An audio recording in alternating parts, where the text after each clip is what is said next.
Panginoon. Amen. Yan nga regalo ni Lord. Talagang pagka nagkaroon tayo ng kalakasan. Magkakaroon tayo ng sakit, microphone walang dito para karamdaman, marinig ni ano. pinalalakas, si Mami, pinagagaling.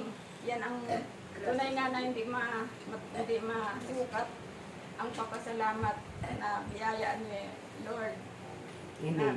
Pinagagaling ang ating Mami at pinalalakas pa. At binibigyan pa ng mahabang buhay. At salamat si Mami dahil sabi niya konti lang. Pero yan naman palagi. Sabi nga, sa ano may 2 o 3 na nagkakatipon sa gawain ni Amang Yahweh, ay narito siya, nakasama natin. At ang libo-libong mga anghel na gumagabay at kasama natin sa ating gawain.